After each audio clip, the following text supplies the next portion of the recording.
तो महाशिवरात्रि का grand celebration खत्म हो चुका है। आप हमारे मुंह से समझ सकते हो, सब भाग गए। लेकिन अभी घड़ी में बज रहे 6 o'clock को खत्म हो चुका था, लेकिन फिर लाख के ऊपर पब्लिक होती है तो सब बाहर निकलती है एक साथ, तो बहुत रश हो जाता है। तो ऑलमोस्ट 80% आई गेस पब्लिक निकल चुकी है ये पूरे एरिया से बाहर, ईशा फाउंडेशन से। लेकिन हम जा रहे हैं ध्यानलिंगम टेम्पल में, क्योंकि बहुत लोग जो थे उन्होंने एक दिन पहले ही 2-3 टेम्पल से विजिट कर लिए थे, लेकिन हम नहीं कर पाए थे। तो अभी हम जा रहे हैं ध्यानलिंगम, लेकिन उसमें अंदर से शूट करना अलाउड नहीं होगा, तो शायद मैं आपको सिर्फ बाहर से दिखा पाऊंगा।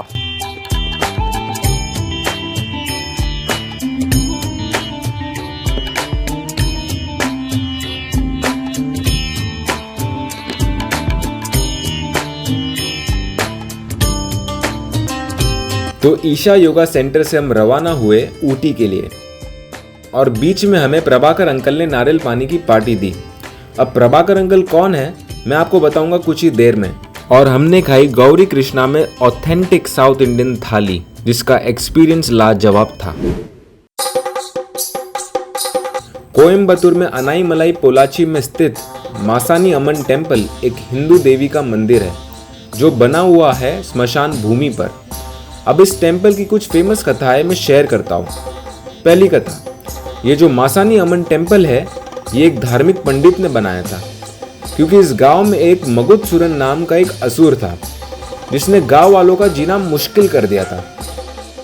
तो इस पंडित ने इसका अंत लाने के लिए स्मशान भूमि में जो तेल था जो धरती से निकलता है उससे एक दिया जलाया, और उससे प्रकट हुई मासानी देवी जिसने उस असुर का वध किया, और उस दिन से उन्हें न्याय की देवी के नाम से पूजा गया। इसलिए बहुत लोग जो न्याय को लेकर परेशान हैं, जिनके साथ धोखा हुआ है, पैसों का फ्रॉड हुआ है, कुछ चोरी हुई है, वो यहाँ आते हैं दर्शन के लिए, और कुछ ही दिनों में उनको न्याय मिल जाता है। दूसरी कथा ये है कि यहाँ एक राजा था कुतरू ननन नाम का, जो आम का प्रेमी था, और गांव में जो भी आम के पेड़ थे उस पर उसका ही हक होता था, और कोई अगर दूसरा आम ले लेता तो उसे मौत की सजा मिलती। तो एक बार ये राजा खुद पेड़ से आम तोड़ रहा था तो फिसल कर नीचे नदी में गिर गया, और वो बहता बहता एक औरत के पास गया जो उस नदी में नहा रही थी कुछ ही दूरी पर। जैसे ही उस औरत ने आम उठाया और खाया, कुछ समय बाद उस राजा ने उस औरत का सर धड़ से अलग कर दिया। अब यहाँ उस औरत को बेरहमी से मारा गया था बिना उसकी गलती के। तो उस निर्दय राजा से न्याय के लिए उस औरत ने मरने के बाद महादेवी का रूप लिया और उस राजा का वध किया, और तब से वो दूसरों के न्याय के लिए लड़ रही है। तीसरी कथा ये है यहाँ के लोकल्स के कहने पर कि एक बार एक प्रेग्नेंट औरत थी जिसे उस गांव का राजा परेशान करता था। तो एक बार जब ये औरत नदी के किनारे कुछ काम से जा रही थी तो नीचे गोबर से फिसलकर वो मर गई। क्योंकि बहुत परेशान हालत में उनका देहांत हुआ था तो उन्हें मरने के बाद भी न्याय चाहिए था। तो उन्होंने देवी का रूप लेकर न्याय लिया और फिर एक पंडित के सपने में आकर यहाँ पर मंदिर बनाने के लिए कहा। अब यहाँ इस मंदिर में माता की मूर्ति भी बहुत इंटरेस्टिंग है क्योंकि वो लाइंग पोजीशन में है, 17 फीट लॉन्ग, जो आकाश की तरफ देखती है। यहाँ बहुत लोग अपने बच्चों को लेकर भी आते हैं जो परेशान होते हैं उनकी सेफ्टी के लिए। यहाँ पर एक लिंगम भी है जिस पर लोग लाल मिर्ची को क्रश करके उस लिंगम पे लगाते हैं। जो लोग न्याय चाहते हैं, सामने वालों को अपनी गलती की सजा देना चाहते हैं, वो इस रस्म को करते हैं। ऐसा कहा जाता है जब श्री राम भी लंका की तरफ जा रहे थे तो उन्होंने भी सीता माँ के न्याय के लिए मासानी अम्मन को पूजा था।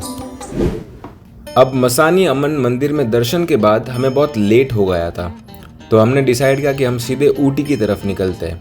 लेकिन इस मंदिर को इंट्रोड्यूस कराने के लिए पूरा क्रेडिट जाता है प्रभाकर अंकल को। प्रभाकर अंकल है proud owner of Nisarga holidays, जो 32 ईयर से इस बिजनेस में है। अगर आप अपनी ट्रिप प्लान करना चाहते हो साउथ में, इंडिया में या फिर इंटरनेशनल, तो इनसे अच्छी डील्स आपको कोई दे ही नहीं सकता। अब मैं अंकल की इतनी तारीफ क्यों कर रहा हूँ, क्योंकि मुझे बाकी टूर्स एंड ट्रैवल्स के कंपैरिजन में फ़ायदा हुआ, प्लस मुझे बेटर 3 स्टार कैटेगरी होटल्स मिले। और ये अंकल जो है, इन्होंने सामने से 2 स्पॉट्स ऐड करवाए। पहला था मसानी अम्मन टेम्पल और दूसरा कुर्ग, जो आप आगे वीडियो में देखोगे। ये दोनों ही पॉइंट्स हमारे डेस्टिनेशन से अलग थे और काफ़ी दूर भी थे, अराउंड 150 किलोमीटर्स। कोई दूसरा ऐसा कभी नहीं करेगा और ऑब्वियसली अपने पैसे बचाएगा। लेकिन ये ऐसा क्यों करते हैं, ये इन्हीं से जानो। हम कस्टमर को कस्टमर जैसा नहीं ट्रीट करते हैं, कस्टमर को हमारे घर के आदमी जैसा हमारा बच्चे लोग जाता है वैसा ये टूर। आपके इसके अंदर फैमिली नंबर्स आए हो तो वो केयर लेते हैं आपको। सही बात। उसके लिए वो केयर आके मेरे को लेना पड़ता है। फर्स्ट बार मेरे को भरोसा करके आप लोग आते हो, आपका भरोसा तोड़ना नहीं चाहता हूँ। निसर्ग हॉलीडेज से अपनी ट्रिप्स प्लान करवाओ और कंपेयर करो दूसरे ट्रैवल्स से। आई एम श्योर आपका फ़ायदा होगा। और अगर आप मेरा नाम लेते हो तो अंकल ने बोला जिगर सिर्फ आपके लिए 10% डिस्काउंट भी दूंगा आपके रेफरेंस के लिए। अगर आप रेल या एयर टिकट्स में लो रेट्स चाहते हो तो कॉन्टैक्ट डिटेल्स नीचे डिस्क्रिप्शन में है। Do contact, you will thank me later.